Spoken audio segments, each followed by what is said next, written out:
que no me toca, que no me conocía, entonces ahí se fue los idiomas muy graciosos. La carcajada final de él es cuando descubre que sos argentino. No, sé lo que hacía, no sé. Yo lo hacía en Polito. Eso sí lo entiendo, mira, estoy haciendo. Va a venir. Bueno, muchas gracias, Padre Revelo, por la invitación a participar acá. Muchas gracias, Manuel Martí, por invitarme a estar acá. Realmente me llena de alegría, me genera muchos recuerdos. Esta casa estaba muy cerca del Fernández, así que yo visitaba mucho la biblioteca, que era una de las pocas que había en este país, una de las pocas que tenía libros indexados. Está perfecto. Así que digamos, eso y un montón de otras cosas más me unen a esta academia, ¿no? La idea era enfocar la pobreza desde el punto de vista de la epidemiología. La epidemiología uno puede darle miles de definiciones, pero la definición que le doy yo es una nueva forma de pensar. Y si quisiéramos ser más taxativos, diría una forma de pensar, porque últimamente mucho no se piensa, ¿está? Ejecutivo y en el índice diríamos que esto es lo que vamos a desarrollar, ¿no? Cómo definir a la pobreza, simplemente complementando lo que Manuel dijo, cómo medirla, complementando lo que Agustín Salvia dijo, si es un problema emergente, crónico, o es un problema agudo en la Argentina, cómo se asocia finalmente la pobreza a la enfermedad, cómo influye la pobreza educativa y cómo influye la inequidad en el proceso de la enfermedad, y si tengo la posibilidad de imaginar cómo abordar las enfermedades vinculadas a la pobreza. Para esto va a haber que ser muy creativo. Bueno, este sería el temario y tal vez el resumen ejecutivo puede resumir Filmina. Lamento informarle que usted padece una enfermedad muy grave, una enfermedad mortal. Usted padece de pobreza. Este es tal vez el resumen ejecutivo. ¿Cómo definirla? Que era el primer punto. ¿Cómo definir pobreza? Bueno, podría decir que deriva del latín de pauper y que se puede traducir como que produce poco. Fíjense qué despectivo, el término que produce poco. Es casi descartable el pobre. No lo vemos al pobre en su desarrollo de la palabra pauper como alguien carenciado que necesita el apoyo del otro. No lo vemos como un sufriente que necesita el apoyo de aquel que tiene recursos, desde todo punto de vista. Lo vemos como un descartable. Y lo vemos como aquel que no tiene las condiciones necesarias para vivir dignamente, o en el peor de los casos, que tiene carencias para subsistir. Ahora, como bien se dijo, la pobreza es multidimensional, tiene aspectos económicos, seguramente, y es lo que habitualmente se profundiza, porque es lo que es más fácil de medir, pero tiene también aspectos educativos, tiene también aspectos culturales, la pobreza cultural, cuánto que vemos hoy por hoy, la pobreza moral y seguramente la pobreza espiritual. Pero hablar de pobreza y definir pobreza no es tan fácil. Nunca hay una sola definición para las cosas. Depende en qué lugar del mostrador uno esté sentado. Seguramente, si yo le pidiera a un pobre cómo definir pobreza, él daría una definición de pobreza. Si yo le pidiera al rico que me definiera pobreza, él le daría otra definición a pobreza. Si yo le pido a un técnico que me defina pobreza, me va a hablar de NBI, línea de indigencia, línea de pobreza, índice de calidad material de vida. Me va a hablar de otra forma él va a definir pobreza. Y no les digo nada si le pregunto al político cómo define pobreza. Todos ustedes lo habrán escuchado en los distintos programas de televisión circundantes. Así que la definición de pobreza depende de qué lugar uno se ubica. Pero no hay que confundir pobreza con vulnerabilidad.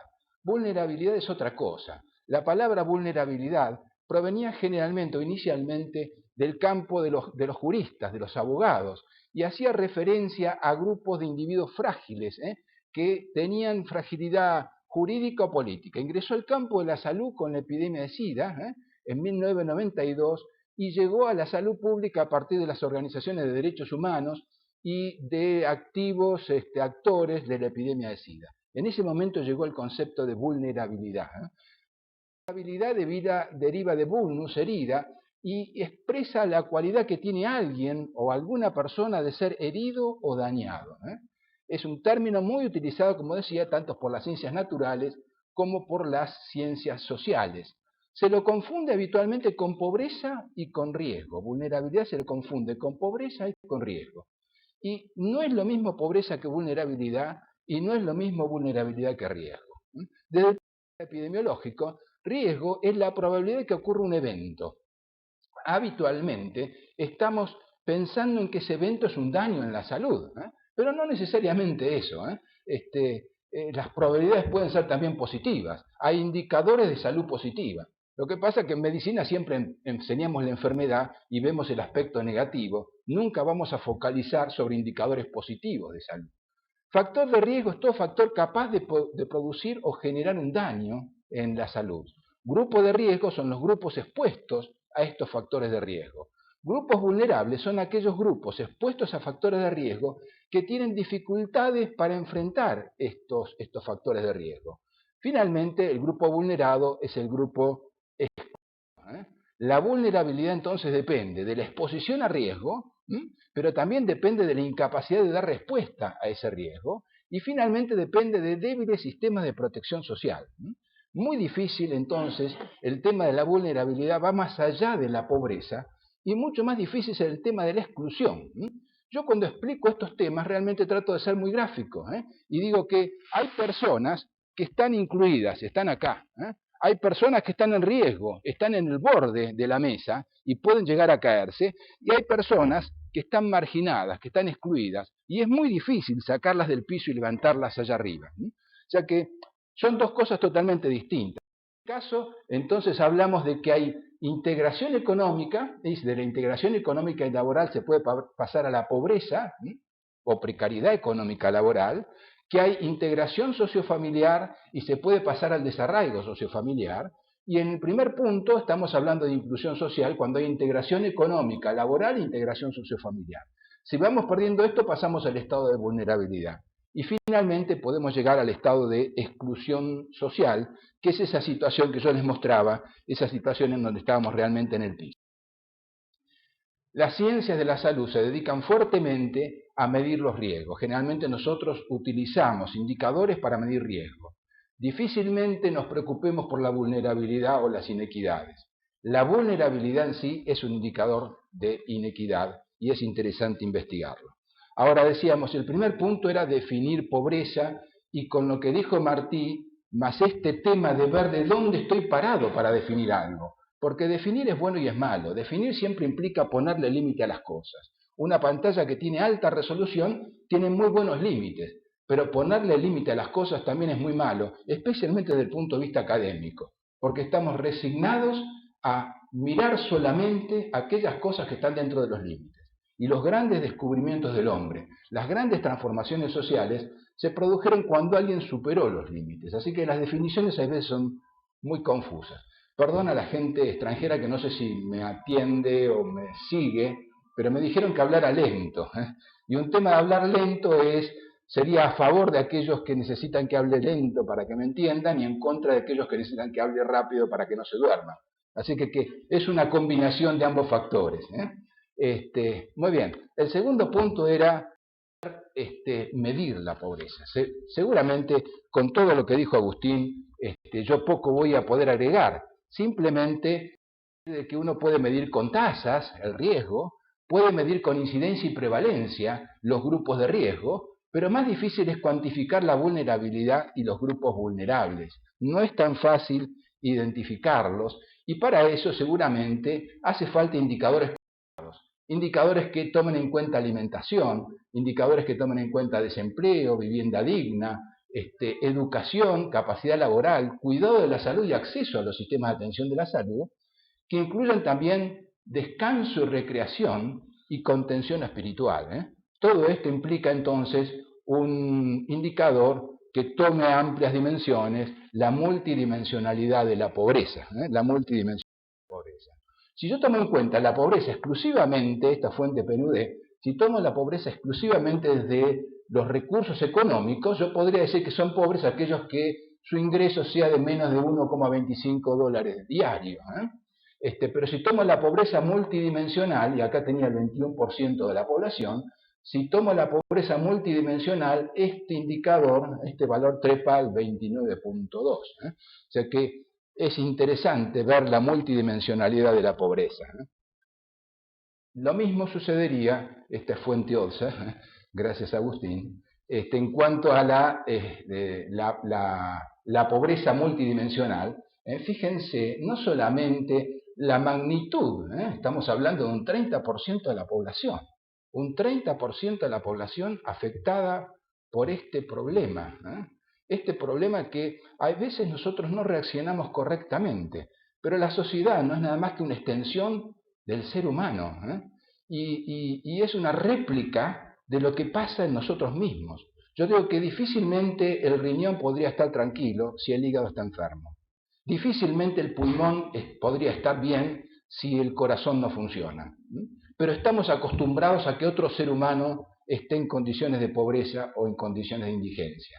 Y de alguna forma, así como la enfermedad del corazón termina enfermando al pulmón, de alguna forma, y esto lo vemos hoy por hoy en un mundo globalizado, de alguna forma la enfermedad del otro me llega. Me llega desde el punto de vista biológico a través de una bacteria, me llega a través del punto de vista social, a través de la violencia o del terrorismo, me llega a través de las adicciones. De alguna forma llega a mí, y eso tenemos que pensarlo claramente. En algún otro momento teníamos el barquito en cuarentena, y nos acercamos a ver quién quedaba en ese barquito en cuarentena. Hoy el barquito llega a la costa, desembarca la población con su dimensión problemática de enfermedad biopsicosocial y espiritual. La magnitud del problema: en América Latina tenemos 630 millones de personas, de ellas el 30% vive en situación de pobreza, y de ese 30%, el 40%, estamos hablando de 68 millones de personas, vive en condiciones de pobreza extrema, y pobreza extrema nosotros lo conocemos como indigencia. El 20% de la población más pobre recibe solamente el 3.5% del ingreso total, mientras que el 20% de la población más rica se queda con el 60% casi del ingreso total. Hay veces hay que recurrir a personas de años previos, y tratar de recordar lo que decían. Y un principio de Confucio creo que sería muy importante en este momento. En un país bien gobernado, la pobreza es algo que avergüenza, pero en un país mal gobernado, la riqueza es algo que avergüenza. Y seguramente una imagen vale más que 1000 palabras. Viejo, qué bueno, parece que nos están colocando un cable. No, querida, quédate tranquila, es la línea de pobreza. El otro tema es: ¿la pobreza es un problema emergente o es un problema crónico en nuestro país? En América Latina, si lo ven ustedes en porcentaje de personas y en millones de personas, es algo que se mantiene estable, con fluctuaciones, pero que se mantiene estable. Se mantiene estable en valores que en algunos casos superan el 30% de la población. Y en Argentina, y esto también lo tomé del OTSA, en la Argentina 2010-2015 también tenemos una pobreza estable, 28%, 29%. No hay muchas diferencias, pero le agregué algo más, que son los planes sociales. Fíjense que los planes sociales que asignaba nuestro gobierno se equiparaban a los indicadores de pobreza que daba el OTSA, lo cual confirma que el OTSA estaba generando muy buena información, porque si no, alguien estaba regalando planes sociales. ¿A quién iban esos planes sociales si no era ese 30% de pobres? No teníamos un 5% de pobres. Pero la foto siempre... Esta es la zona de Retiro. Esta es la zona de Retiro, una foto del año 2000. Fíjense lo que era la villa de Retiro en aquel momento. Conozco esta zona porque era área programática del Hospital Fernández, la conozco desde la época de los primeros centros de salud, del padre Mujica, de la escuela Banderitas Argentinas, de un tráiler sanitario que íbamos ahí desde la Guardia del Fernández. Esta era la foto en el año 2000. Esta es la foto en el año 2012. Fíjense, es la misma foto aérea de Google Earth. Y esta es la foto actual. No solamente el crecimiento en magnitud de este problema, sino también la disparidad. Están ahí, cruzados por una vía. Está la vía, probablemente, si no estuviera la vía, estarían uno pegado al otro. Hay veces dan noticias. Aumentó un 33% el costo de vida en abril. En un mes aumentó el 33% del costo de vida. Seguramente esto debe haber generado muchos pobres. ¿Cuándo fue? Mayo del 89. Casi 30 años, ¿eh? ¿Cuán poco? Una de las potencialidades negativas del ser humano es el error, y la que le sigue es el olvido. Muchos de los errores que cometemos, los cometemos por olvido, nos olvidamos. Por eso es fundamental la tarea del docente, por eso es fundamental la tarea del padre. ¿Y cuál es esta tarea fundamental? Repetir, repetir y repetir. Porque la gente se olvida, se olvida y se olvida. Aumentó un 63% el colectivo y un 43% en los subtes. Esto es febrero de 1990, 27 años. En ese momento habíamos llegado a un porcentaje de pobres que llegaba casi al 50%. 89, 90, 50% de la población pobre. El país tuvo algunas medidas económicas y bajamos a un 25% y ahí nos pusimos muy contentos. Claro, quien comparaba un 25 en ese momento contra el desastre del 50 decía estábamos bárbaros. Tapa de Clarín, es pobre la mitad de los argentinos, 50% de la población pobre. Esto es febrero del 2002. Ahí me tocó estar en la dirección del Hospital Fernández, donde un buen día el concesionario del hospital me dijo, mire, hace 4 meses que no me pagan, yo no le doy comida, y yo tenía ahí 350 personas internadas. Olvidamos de esta situación. Entonces habíamos pasado del 50% pobres, tranquilos, ahí con el 25%, acostumbrados, y volvimos otra vez a ese pico del 54%.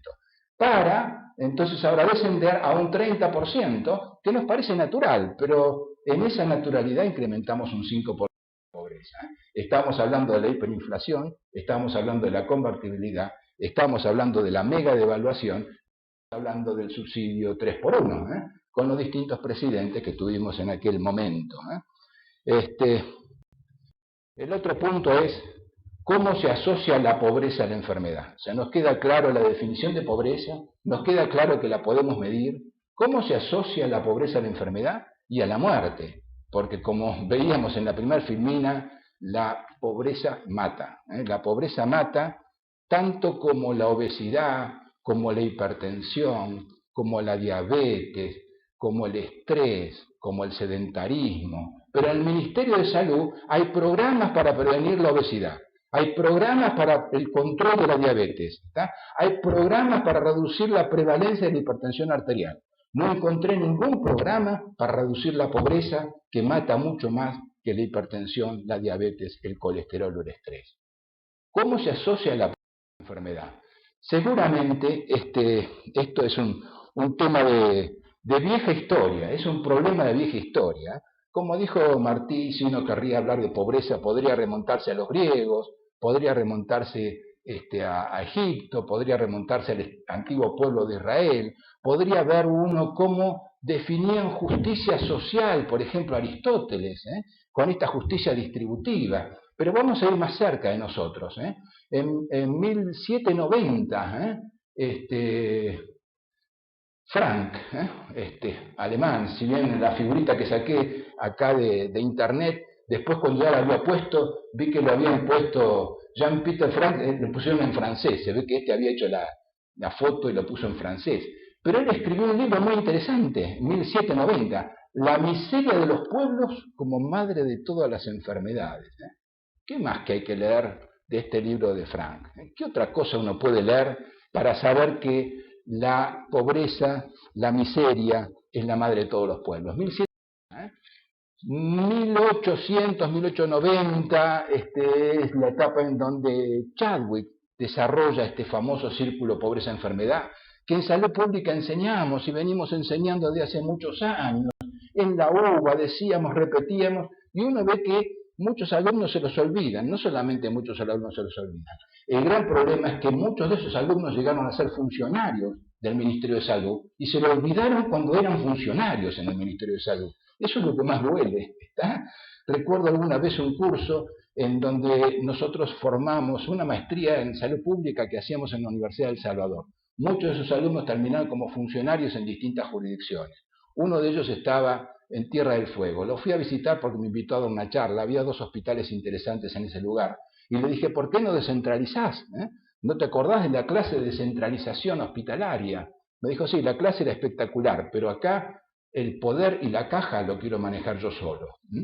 Este es el tema. Pero 1800-1890, Chadwick, un parlamentario inglés, en donde se peleaban si la pobreza llevaba a la enfermedad o la enfermedad llevaba a la pobreza, Chadwick dijo que era un círculo vicioso. La enfermedad genera baja capacidad productiva y creativa, la enfermedad hace que las fibras de actina y miocina no se contraigan, la enfermedad hace que las neuronas no hagan sinapsis, y esto hace que se consigan trabajos inadecuados, trabajos de bajos salarios, con bajo PBI, baja producción, ¿está?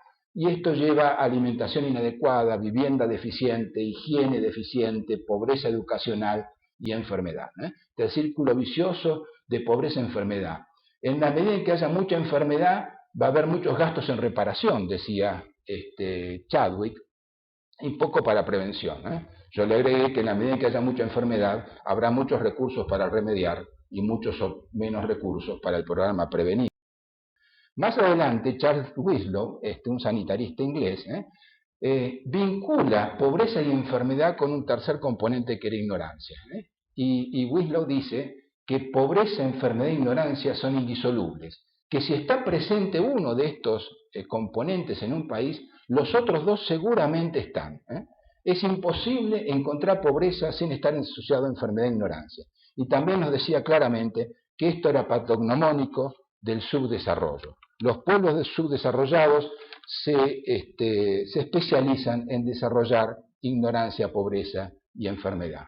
También nosotros explicamos y venimos explicando desde muchos años cómo salir de esta situación de enfermedad, pobreza e ignorancia. Y esta situación no se resuelve desde el Ministerio de Economía. Los ministros de Economía difícilmente resuelven este problema. Este problema se resuelve, por esto es un triángulo que debería ser equilátero, por la interacción entre el ministro de Economía, el ministro de Salud y el ministro de Educación. Desde el sector salud tenemos mucho por hacer y por decir y por opinar y por aportar ideas para salir del subdesarrollo y alcanzar el desarrollo. En 1911, un primer ministro inglés desarrolla lo que se conoce como el régimen del seguro nacional. Pero lo más importante de ahí es la frase que había en aquel momento. La verdadera medida de una civilización es la manera en que se trata a sus miembros más débiles. Y esto es muy importante. Esto marca un poco la diferencia entre la seguridad nacional de Inglaterra y la seguridad social de Alemania. Las raíces por las cuales nacieron una y otra son totalmente distintas. Esta nació con esta raíz, la raíz de dar ayuda a aquellos más débiles, seguramente. Pero más cerca de nosotros, Francisco Mardones, tuve la posibilidad de conocerlo, un médico sanitarista chileno, desarrolló esto que nosotros llamamos la pirámide de la salud, donde para alcanzar la salud no hace falta solamente el médico es una parte, hace falta otros componentes. La salud también vinculada al desarrollo de un país. ¿Qué hace falta para que un país alcance el desarrollo? Salud seguramente, educación seguramente, capitales propios o en algunos casos robados con algún barquito pirata, recursos naturales, aunque hay algunos países que sin tener todo esto tienen algo distinto que es cultura de trabajo. Muchos países alcanzaron el desarrollo con cultura de trabajo. Hoy por hoy, tecnología e información. Alguien sabía dónde estaba el crucero General Belgrano y alguien no sabía dónde estaba el submarino. Y ahí se definió la guerra. La información para el desarrollo de la información como poder. Cultura de trabajo seguramente. Pero hace falta un requisito más sin el cual todos estos no funcionan para alcanzar el desarrollo. Y ese requisito pasa por libertad. Ningún país, estado o nación en el mundo alcanzó el desarrollo, entendido como un proceso muy comprensivo, un proceso totalizador, que permite la expresión de las potencialidades del hombre. Ningún país alcanzó el desarrollo si sus habitantes no están en libertad. Y cuando hablamos de libertad para decir, para transitar, para hacer, para comerciar, para votar, para elegir. Libertad para hacer lo que estamos haciendo en este momento. Libertad fundamentalmente para pensar. Esto es que no es la ideología, es la evidencia científica. Y acá le traje un conocido que había metido una frase, recordarán, es la economía. Bueno, yo digo, no es la economía, es la pobreza, estúpido. Es la pobreza, concéntrate en la pobreza, por ahí pasa el tema. ¿Y por qué digo que hay evidencia científica? Porque la pueden Miles de artículos, algunos recientes, 2017, 2016, 2017, en donde vinculan claramente que la pobreza corta la vida más que la obesidad, el alcohol y la hipertensión. La asociación entre pobreza e ingreso, las esperanzas de vida. Miles de artículos publicados. Hay evidencia científica de que la pobreza afecta a la salud de la población. Eso seguro.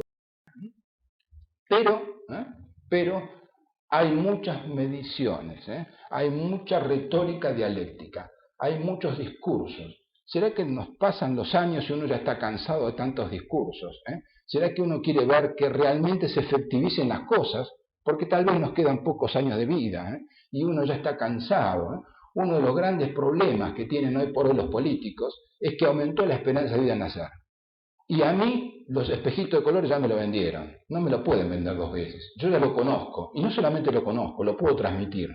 Así que digamos, hay mucha denuncia sin ir a las causas y a las consecuencias y actuar fuertemente sobre esas causas y consecuencias vinculadas a los paradigmas explicativos del proceso de la enfermedad.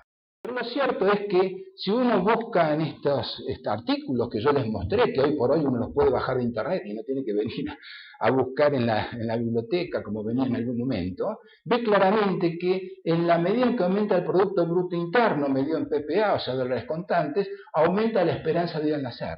Este es un ploteo de los países. Los países que tienen mayor PBI tienen mayor esperanza de vida al nacer. Y esta mayor esperanza de vida al nacer, como vamos a ver en algunas otras filminas, hacen que en algunos países se alcance los 80 o más años de vida, y en otros países la esperanza de vida al nacer no llega a los 50. Por haber nacido en un determinado lugar, alguien tiene derecho a vivir no más ni menos que 30 años de vida.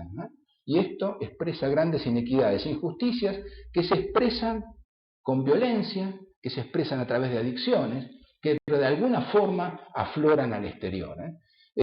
Si tomamos un conjunto de países, vemos también que en la medida en que cada uno de ellos iba aumentando el Producto Bruto Interno, también iba aumentando la esperanza de vida. Lo mismo pasa con la mortalidad infantil. La curva es al revés porque las líneas, los ejes están al revés. En la medida en que desciende el PBI, va aumentando la tasa de mortalidad infantil. O sea, la tasa de mortalidad infantil ligada al Producto Bruto Interno de un país. Abajo encontramos que es cierto, en la medida en que baja, en la medida en que aumenta el PBI, va disminuyendo la mortalidad infantil. O sea, en la medida en que aumenta la riqueza, va disminuyendo la mortalidad infantil. Pero llega un momento en que por más que aumente la riqueza, esa mortalidad infantil se estanca. ¿Y qué vimos en la comparación de países? Que la forma de bajar la mortalidad infantil, al principio, en medio de pobreza, es ciertamente generando riquezas, pero luego hay que reducir las inequidades, porque países con PBI alto, aquellos que tienen mayor inequidad, tienen mayor mortalidad infantil. O sea que la mortalidad infantil vinculada ya no solamente a la pobreza, sino también la mortalidad infantil vinculada a las injusticias, aquellas cosas que nos degradan como seres humanos. Tasa de mortalidad materna tiene el mismo rango, el mismo circuito que tenía la mortalidad infantil. En la medida en que baja el PBI, aumenta la mortalidad materna. Este trabajo lo hicimos a partir de datos obtenidos de OPS, del Banco Mundial. Tomamos distintos países, vimos qué pasaba con el PBI de esos países, desde países que tenían mayor PBI a países que tenían menor PBI. Y tomamos tasa de mortalidad materna y tasa de mortalidad infantil. Fíjense que R perfecto, en la medida en que baja el PBI aumentan las dos mortalidades, la mortalidad materna y la mortalidad infantil. Hay veces, antes de pensar en leyes revolucionarias que cambien la biología del hombre, los estilos de vida y demás, tendríamos que ver qué hacemos nosotros. La mayor parte de las muertes maternas están producidas por carencias del sistema de atención de la salud. ¿Cuántas embarazadas terminan embarazadas con parto sin haber hecho ningún control durante el embarazo? Entonces, antes de transformar la vida del hombre, transformamos el sistema de atención de la salud, tengamos mejores sistemas de atención de la salud y después opine. Tasa de mortalidad por enfermedades transmisibles. También en la medida en que baja el PBI aumentan las enfermedades transmisibles. Y en este caso, no solamente la pobreza, sino también el cambio climático y las migraciones. con bajo PBI en países subdesarrollados. La diabetes en Argentina, este es un trabajo hecho por el Ministerio, en el 2005 representaba el 8% de la población, en el 2010 el 10% de la población, aumentó la prevalencia de diabetes, pero en la población de mayores ingresos bajó a 7,5 y en la población de menores ingresos aumentó al 12%. Y la obesidad, si bien aumentó en los dos estratos, aumentó mucho más en la población de bajos ingresos. El cáncer de cuello uterino, fíjense, comparamos África subsahariana versus América del Norte, la incidencia es mayor de cáncer de cuello uterino en África subsahariana, y la mortalidad también. Si vemos las muertes por cáncer y comparamos incidencia y mortalidad, vemos que las regiones menos desarrolladas tienen una mayor desarrollo, mayor frecuencia de esto. Ahora, esa era la pobreza económica, y la pobreza educativa, como este es un trabajo hecho en Suecia, comparan 1991-2010 y ven la esperanza de vida al nacer a partir de los 30 años. Y viendo qué pasó con la escolaridad. Y aquellos que comparaban baja escolaridad, escolaridad secundaria completa y postsecundaria. Fíjense que la diferencia de esperanza de vida al nacer a los 30 años era de 6 años. O sea, aquellos que tenían postsecundaria completa tenían una esperanza de nacer de 6 años más que el resto. O sea, cómo influye la educación. Y este es un trabajo muy interesante que hizo una conocida, Janet Vega, una epidemióloga chilena, que ve la mortalidad infantil de acuerdo al nivel de instrucción de la madre. Y fíjense la diferencia fundamental en cuanto a los años de estudio aprobados por la madre, aquellos que tienen 13 o más años de estudio, la tasa de mortalidad infantil para aquellos que tienen menos de 3 años de estudio de la madre. Me sorprendió, uno diría, no debería sorprenderte a esta altura de la vida, la cantidad de personas en capital y conurbano. Es un trabajo que hicimos en el observatorio y presentamos en la legislatura de la Ciudad de Buenos Aires. La cantidad de personas en el conurbano que tenían secundaria, o que no habían completado la escuela secundaria. Realmente es un número que asusta. Y también asustan las inequidades entre Cava y el conurbano norte, el conurbano oeste y el conurbano sur. Y eso se refleja rápidamente en el trabajo que se hizo en el Ministerio de Educación con respecto a las pruebas a nivel nacional, aprobadas en Capital Federal 22% como avanzado o satisfactorio, contra niveles muy bajos de provincias en donde la deserción escolar es muy grande. Pero peor es cuando vamos a hacer pruebas al exterior y nos presentamos al PISA. Y hay un trabajo muy importante en el cual no solamente se ve si aprobaron o no al PISA, sino si los alumnos están contentos o no están contentos de concurrir a la escuela. O sea, el resultado de la prueba y luego, ¿te gusta ir a la escuela? ¿Sos feliz ir a la escuela? Fíjense dónde se ubicó Argentina. Alumnos poco felices con puntajes bajos. Seguramente esto influye en la salud de la población, impacta en la salud de la población. Resumiendo algunos indicadores, fíjense qué pasa en el mundo, esto tomado del PNUD, con países de IDH, indicadores de desarrollo humano alto, o muy alto y bajo, y esta es la esperanza de vida al nacer. Fíjense que en el transcurso del tiempo, si bien aumentó la esperanza de vida al nacer en todos, las brechas se siguen manteniendo. En estos países la esperanza de vida al nacer es de 80 y en estos es de 50. Si tomamos los 10 primeros países con mayor índice de desarrollo humano, vemos que el promedio es 80, y si tomamos los 10 de menor desarrollo humano, vemos que el promedio está en 50 aproximadamente. Acá juntamos el índice de desarrollo humano alto, muy alto, alto, medio y bajo, y vemos qué pasa con la esperanza de vida al nacer. Otra vez se refleja lo mismo, pero vemos también que en la media de escolaridad pasamos de países que tienen 16 años de media de escolaridad a países que tienen solamente 9 años de media de escolaridad. Esto seguramente influye, los años de escolaridad, la riqueza económica en esa esperanza de vida. Y las inequidades influyen.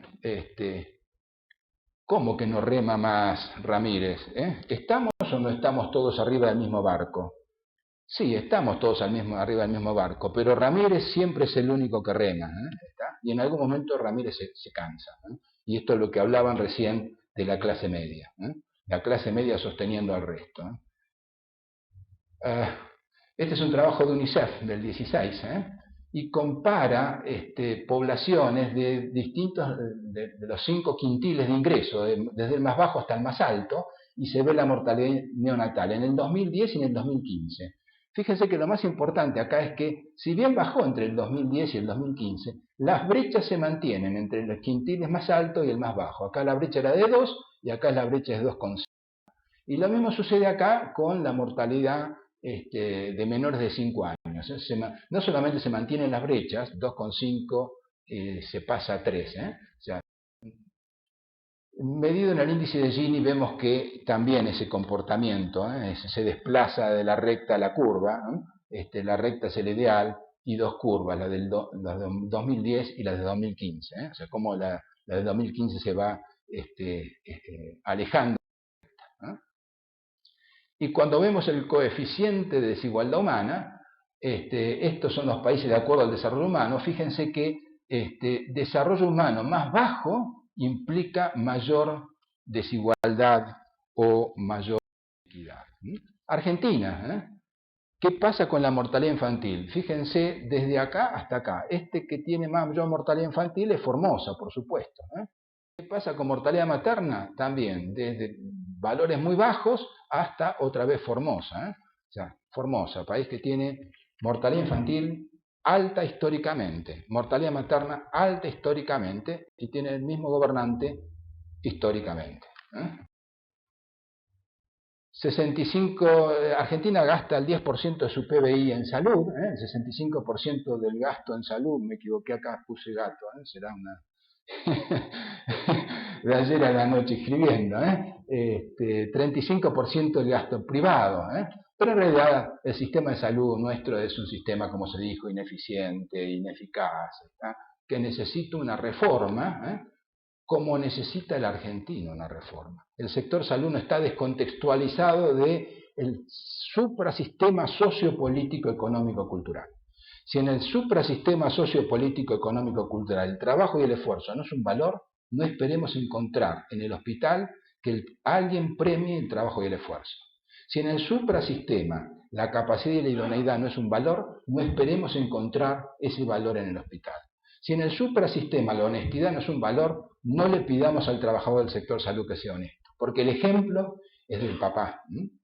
Digo que los niños no obedecen, los niños imitan, y los ciudadanos no obedecen, los ciudadanos imitan. El gasto en salud nuestro, 27% del sector público, 36% de obras sociales, 5% prepaga y 30% de gasto bolsillo. Alguien dirá, ¿qué es esto de gasto bolsillo? Si yo pago impuestos para el hospital público, me descuentan del recibo de sueldo para la obra social, como ninguno de estos dos me garantiza la vida, no la salud, tengo una prepaga, que también la pago del mismo bolsillo. ¿Dónde es este gasto bolsillo, este 30%? Este gasto bolsillo es el que pago yo en el mostrador de la farmacia. Este gasto bolsillo es el que pago en el coseguro. Este gasto bolsillo es el que pago en el copago. Este gasto bolsillo es el que pago en la prestación no reconocida por la obra social.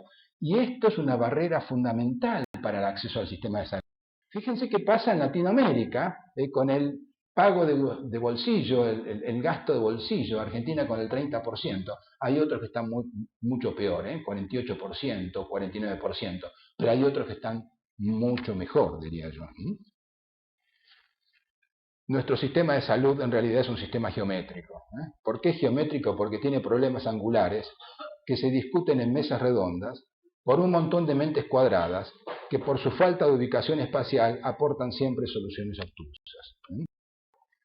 El último punto es cómo abordar las enfermedades vinculadas a la pobreza. Seguramente desde el sector salud no vamos a resolver nada. Una receta que diga equidad un comprimido diario firmado por el doctor Justo Estado no va a resolver el problema. Tampoco que la receta diga mejores condiciones de vida un comprimido durante 365 días del año. Esto seguramente resuelve el problema. ¿De qué sirve tratar bien a las personas en el hospital si después vuelven a las mismas condiciones que las enfermaron?